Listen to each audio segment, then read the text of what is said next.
Hello guys. இந்த வீடியோவில் ரொம்ப முக்கியமான ஒரு டூல் தான். ஸோ பேசிக்காக டெவலப்பர்ஸாக இருக்கப்போ நம்ம எல்லாருக்குமே தெரியும், ஒரு கமாண்டை ரன் பண்ணுறதுக்கு அந்த டைரக்டரிக்கு போய் ரன் பண்ணணும். இல்லை ப்ராஜெக்ட் ஸ்விட்ச் பண்ணுறப்போ ஒரு ஃபோல்டருக்கு கரெக்டாக போய் அந்த கமாண்டை ரன் பண்ணணும். அது ரொம்பவே கடுப்பாக இருக்கும். நான் ஸ்டார்ட் பண்ணுறப்ப இதுதான் என்னோட ஃபர்ஸ்ட் ப்ராப்ளம். நான் நிறைய நோட்ஸ் எழுதி வச்சிருப்பேன். இந்த டைரக்டரியில் இந்த கமாண்டு போடணும், ரன் பண்ண இந்த கமாண்டு, டெஸ்ட் பண்ண இந்த கமாண்ட்லாம்.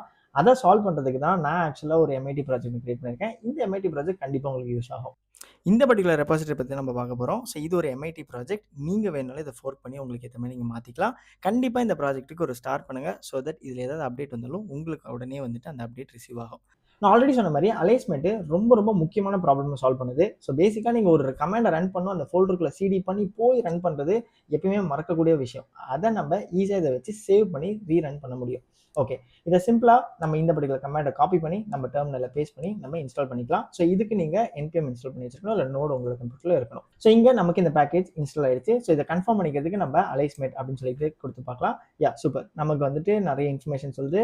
வெல்கம் டு அலைஸ்மெண்ட் எல்லாமே சொல்லுது. ஓகே, இதில் ரொம்ப முக்கியமான விஷயம் இந்த ஷெல் கான்ஃபிகரேஷன். இந்த ஷெல் கான்ஃபிகரேஷன் யூஸ் பண்ணிக்கிட்டீங்க அப்படின்னா அலைஸ்மெண்ட் ப்ரிவென்ற ஒரு கமாண்ட் நான் யூஸ் பண்ணுவேன். அதை உங்களால் யூஸ் பண்ணிக்க முடியும். ஓகே, இதை பண்ணுறதுக்கு இதுலேயே ஆக்சுவலாக நமக்கு என்ன இது யூஸ் பண்ணணும்னு சொல்லி கொடுக்கும். ஸோ இதை பேசிக்காக இதை காப்பி பண்ணிக்கோங்க. இதை போட்டுட்டு சிம்பிளாக நம்ம இந்த பர்டிகுலர் கமாண்டை அங்கே சேவ் பண்ணணும்.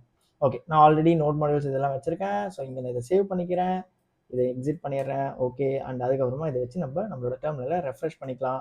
ஸோ நம்ம டெர்மினல் ரெஃப்ரெஷ் ஆயிடுச்சு. இதை கன்ஃபார்ம் பண்ணுறதுக்கு நம்ம அலைஸ்மெண்ட் டாஷ் ஹெல்ப் கொடுத்தோம் அப்படின்னா கன்ஃபார்மாக வந்துட்டு இருக்கான்றது இல்லை. Okay, super. ஸோ இப்போ நமக்கு நம்மளோட அலைஸ்மெண்ட் இன்ஸ்டால் ஆயிடுச்சு. இதை நம்மளோட ப்ராஜெக்ட்ல யூஸ் பண்ணி பார்க்கலாம். ஸோ இப்போ நான் இருக்கிறது ஹோம் டைரக்டரி, என்னோட ஒர்க்கிங் டைரக்டரிக்கு போய்க்கிறேன். இதில் நான் வந்துட்டு என்னோட அக்ஷய் பிராண்ட் பேஜ்ன்ற ப்ராஜெக்ட்டுக்கு போய்க்கிறேன். ஸோ இதில் அகைன் பார்த்தீங்கன்னா டேஷ்போர்ட், சர்வர், வெப்சைட்னு நிறைய இருக்குது. ஸோ இதில் நான் வெப்சைட் தான் ரன் பண்ண போகிறேன். ஸோ இங்கே போய்ட்டு நான் npm run அப்படின்றத கொடுக்குறேன். சூப்பர், என்னோட ப்ராஜெக்ட் ஸ்டார்ட் ஆயிடுச்சு, ரன் ஆயிடுச்சு. ஓகே, ஸோ இதை கன்ஃபார்ம் பண்ணுறதுக்கு லெட்ஸ் ஆல்சோ சி தட் நம்மளோட ப்ராஜெக்ட்டை இங்கே லோக்கல் ஹோஸ்ட்டில் பண்ணிட்டோம். ஓகே, பட் இதில் என்ன பிரச்சனை, நான் /ws/அக்ஷய் பிராண்ட்/வெப்சைட்னு சொல்லிட்டு இத்தனை டைரக்ஷன் இங்கே வந்ததுக்கு அப்புறம் தான் இந்த பர்டிகுலர் கமெண்ட்டை நான் ரன் பண்ணேன். கரெக்டாக இதை நம்ம ஈஸியாக சேவ் பண்ணி வச்சுக்க முடியும். இதுக்கு நம்ம அலைஸ்மெண்ட் ப்ரிவ் கொடுத்துட்டு இதோட நேமை நம்ம கொடுத்துக்கலாம். நான் இந்த இடத்துல வெப்சைட் ரன் அப்படின்றத கொடுத்துக்கிறேன். ஸோ சிம்பிளாக நமக்கு இந்த அலைஸ்மெண்ட் ப்ரிவ் வந்துட்டு நம்மளோட வெப்சைட் ரன்னை வந்து சேவ் பண்ணி வச்சுக்கிச்சு. ஓகே, ஸோ இதை கன்ஃபார்ம் பண்ணிக்கிறதுக்கு நம்ம வெப்சைட்லேருந்து நம்மளோட ஹோம் டைரக்டரிக்கு போய்க்கலாம். இது என்னோட ஹோம் டைரக்டரி, நான் இப்போ இந்த ப்ராஜெக்ட்டில் இல்லை. இந்த இடத்துல போய்ட்டு நான் அலைஸ்மெண்ட் ரன் வெப்சைட் ரன் அப்படின்றது கொடுத்தேன் அப்படின்னா அகெயின் இந்த டைரக்டரியில் போய் என்னோட ப்ராஜெக்டை ஸ்டார்ட் பண்ணிடுச்சு. ஸோ இதை நம்ம திரும்ப கன்ஃபார்ம் பண்ணுறதுக்கு ரெஃப்ரெஷ் பண்ணால் நம்மளோட ப்ராஜெக்ட் ஒர்க் ஆகும். ஸோ இது ரொம்பவே ஹேண்டியாக இருக்கும். கண்டிப்பாக வந்துட்டு உங்களுக்கு கமெண்ட்ஸ் மறந்துட்டீங்க, இல்லை வந்துட்டு எந்த டைரக்டரியில் போய் போகணும்னு தெரியாமல் இருந்ததுன்னா இந்த மாதிரி நீங்கள் சேவ் பண்ணி வச்சுக்கலாம்.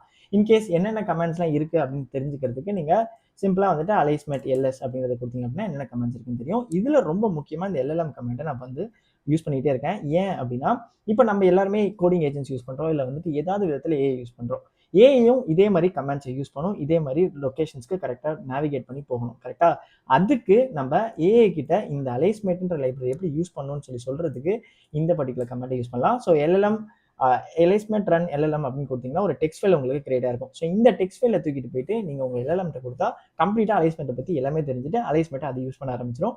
ஸோ உங்களோட எல்எல்எம் ஏஜென்ட்ஸ் வந்துட்டு தப்பான டைரக்டரில் போய் தப்பான கமெண்ட்டை ரன்னே பண்ணாது. ஓகே, இது போக இதில் என்னென்ன கமெண்ட்ஸ் இருக்குது அப்படின்னு பார்த்தீங்க அப்படின்னா நம்ம கிட்ட வந்துட்டு சேவ் கமெண்ட் இருக்கு. ஸோ சிம்பிளா நம்ம அந்த இடத்துலயே போயிட்டு நம்மளால சேவ் பண்ண முடியும். இல்லை லிஸ்ட் பண்ணி பார்க்கறதுக்கு, சர்ச் பண்ணி பார்க்கறதுக்கு, இருக்கிற கமெண்ட் டிலீட் பண்றதுக்கு. இதோட ரொம்ப முக்கியமானது எக்ஸ்போர்ட் பண்ண முடியும் சிம்பிளா. இந்த கமெண்ட் எப்போ யூஸ் பண்ணுவீங்க அப்படின்னா உங்க ப்ராஜெக்ட்டுக்கு புதுசா ஒருத்தவங்க வராங்க, இல்லை புதுசாக ஒருத்தவங்க ஜாயின் பண்றாங்க அப்படின்னா சிம்பிளா உங்களோட கமெண்ட்ஸ் எல்லாம் நீங்க எக்ஸ்போர்ட் பண்ணி அவங்க கிட்ட கொடுக்கலாம். ஸோ அவங்களும் அந்த கமெண்ட்ஸை ஈஸியாக ரன் பண்ணிக்க முடியும். இது ரொம்பவே ஹேண்டியா இருக்கும். இல்லை நீங்களே ஒரு கம்ப்யூட்டர்லேருந்து இன்னொரு கம்ப்யூட்டருக்கு மாற்ற போறீங்க அப்படின்னா இந்த கமெண்ட்ஸ் அப்படியே நீங்க எக்ஸ்போர்ட் பண்ணி அங்கே போட்டுக்கலாம். ஃபார் எக்ஸாம்பிள் இந்த இடத்துல நம்ம அலைஸ்மெண்ட் எக்ஸ்போர்ட் பேக்கப் அப்படின்னு சொல்லிட்டு நான் வந்துட்டு சேவ் பண்ணுறேன்னு வச்சுக்கோங்க. பேக்கப் ஜேசன்னா என்னோட ஆக்சுவல் கண்டென்ட் இந்த இடத்துல சேவ் ஆயிடுச்சு. என்னால் இதை ஓப்பன் பண்ணி பார்க்க முடியும். For example let's see this. So இங்கே பார்த்தோம் அப்படின்னா நம்மளோட கமெண்ட் எல்லாமே வந்துடும். ஸோ அகைன் இது இம்போர்ட் பண்ணுறது ரொம்ப ஈஸி. நம்ம எப்போ இதை பண்ணோம், என்ன வேர்ஷன், இது எல்லாமே நமக்கு தெளிவாக கொடுத்துரும். ஸோ இது இம்போர்ட் பண்ணுறதுக்கு அகைன் அதே கமெண்டை நம்ம அலைஸ்மெண்ட் இம்போர்ட் பேக்கப் அப்படின்னு நான் கொடுத்தேன் அப்படின்னா ஆட்டோமேட்டிக்காக எனக்கு எல்லாமே பேக்கப் ஆகிடும். அகைன் இன்கேஸ் இதில் ஏதாவது ஆட்டோமேட்டிக்காக ஆல்ரெடி இந்த கமெண்ட் இருக்குது அப்படின்னா அது ஓவர் ரைட் பண்ணுமான்ற எல்லா விதமான விஷயங்களும் சொல்லும். ஓகே, ஸோ இதில் ரொம்ப காமனாக சேவ் கமெண்ட் தான் நான் யூஸ் பண்ணுவேன். ப்ரிவ் கமெண்டை விட சேவ் கமெண்ட் ரொம்பவே ஈஸியாக இருக்கும். ஓகே, இன்கேஸ் உங்களுக்கு அந்த கான்ஃபிகரேஷன் போட தெரியல, இல்லை என்ன கமெண்ட் போடணும், எப்படி போடணும்னு தெரியல அப்படின்னா அதை விட்டுறலாம். அதுக்கு பதிலாக வந்து நம்ம சேவ் யூஸ் பண்ணி பார்க்கலாம். ஓகே, இது பண்ணுறதுக்கு நான் அகைன் வந்துட்டு என்னோட ஆக்சுவல் ப்ராஜெக்ட் கொள்ள போகிறேன். இந்த வாட்டி நான் டேஷ்போர்டு கொள்ள போகிறேன். அகைன் டேஷ்போர்டுமே வந்துட்டு என்னோட ஒரு நெக்ஸ்ட் டேஸ் ப்ராஜெக்டாக. ஸோ அதனால் npm run கொடுக்க முடியும், நல்லா ஸ்டார்ட் ஆகும். ஓகே, ஸோ இதை சேவ் பண்ணுறதுக்கு நம்ம அலைஸ்மெண்ட் ப்ரிவ்ன்றதை கொடுக்கறதுக்கு பதிலாக என்னால் அலைஸ்மெண்ட் சேவ்ன்றதை கொடுக்க முடியும். என்ன கமாண்ட் அப்படின்றது கேட்கும். ஸோ இதில் அந்த இடத்துல இதோட நேம் வந்து டேஷ்போர்ட் ரன் அப்படின்றத கொடுத்துக்கிறேன். என்ன கமாண்ட் பண்ணணும், npm run dev அப்படின்றத கொடுக்குறேன். ஸோ இந்த இடத்துல கரண்ட் ஒர்க்கிங் டைரக்டரி ஆட்டோமேட்டிக்காக கேட்கும். இந்த ஒர்க்கிங் டைரக்டரி தான் என்னோட ப்ராஜெக்ட் ரன் பண்ணணும் அப்படின்னா சிம்பிளாக இதையே நான் கொடுத்து ஓகே கொடுத்தேன் அப்படின்னா ஆட்டோமேட்டிக்காக இந்த சேவ் டைரக்டரி தான் ரன் பண்ணுமா, இல்லை நம்ம எந்த டேரக்டரிலேருந்து ரன் பண்ண போகிறோமோ அந்த டேரக்டரிலேருந்து ரன் பண்ணுமா, ஒரு வாட்டி கால் பண்ணுறப்பன்னு கேட்கும். அந்த சேவ் டைரக்டரி தான் இந்த கமெண்ட் ரன் ஆகணும். அதனால இந்த சேவ் கமெண்டே கொடுத்துட்றேன். கொடுத்துட்டு என்ட்ரு அடிச்சோடனே எனக்கு இது சேவ் ஆயிடுச்சு. அகெயின் என்னால் இதை சிடி பண்ணி என்னோட ஹோம் டைரக்டரிக்கு போயிட்டு இந்த இடத்துல அலைஸ்மெட் ரன் டேஷ்போர்ட் ரன் அப்படின்றத கொடுத்தா ஆட்டோமேட்டிக்காக என்னோட ப்ராஜெக்ட் ஸ்டார்ட் ஆகி ரன் ஆரம்பிச்சிடும். அகைன் இது பார்த்தீங்கன்னா இது டேஷ்போர்ட். ஸோ நான் வந்துட்டு இருந்தது ஹோம் டைரக்டரி. இப்படி தான் அலைஸ்மெண்ட் ரொம்ப ஈஸியாக உங்களுக்கு ஹெல்ப் பண்ணும். ஸோ இதை யூஸ் பண்ணுறது ரொம்பவே ஹேண்டி. இந்த பர்டிகுலர் லிங்க்ஸ் எல்லாமே நான் வந்துட்டு நம்ம டிஸ்கிரிப்ஷனில் கொடுத்துருக்கேன். கண்டிப்பாக போய் செக் அவுட் பண்ணி பாருங்கள். அண்ட் இந்த பர்டிகுலர் ரெபாசிட்டரி ஆல்ரெடி சொன்ன மாதிரி இது ஒரு எம்ஐடி ப்ராஜெக்ட். ஸோ இதுக்கு கண்டிப்பாக உங்களோட சப்போர்ட் கொடுங்க. இந்த பர்டிகுலர் ரெபாசிட்டரியை போய் ஸ்டார்ட் பண்ணுங்கள். அண்ட் நீங்கள் ஃபோக் பண்ணி நீங்கள் எப்படி வேணால் சேஞ்சஸ் பண்ணலாம். And I also accept contributions. So in case நீங்கள் ஏதாவது ஃபீச்சர் இதில் ஆட் பண்ணணும்னு நினச்சிங்க, இல்லை நீங்கள் ஏதாவது இந்த ஃபீச்சர் கண்டிப்பாக அதில் இருக்கணும்னு நினச்சிங்கன்னா கண்டிப்பாக ஒரு ஃபோர்க் பண்ணி ஒரு பிஆர் ரைஸ் பண்ணுங்கள். நான் அதை ரிவ்யூ பண்ணி கண்டிப்பாக மர்ஜ் பண்ணுறேன். உங்களோட ஃபர்ஸ்ட் ஓப்பன் சோர்ஸ் கான்ட்ரிபியூஷன் அலைஸ்மெட்டாக இருக்கட்டும். இவ்வளோ நேரம் இந்த வீடியோ பார்த்துட்டு இன்னமும் நீங்கள் சப்ஸ்கிரைப் பண்ணாமல் இருந்தீங்கன்னா it is time for subscribing. And கண்டிப்பாக உங்களோட first open source project contribution அலைஸ்மெட்டாக இருக்கணும். நீங்கள் பண்ணுங்கள், நான் கண்டிப்பாக அதை ரிவ்யூ பண்ணி மர்ஜ் பண்ணுறேன். See you in another video. Until then, bye bye.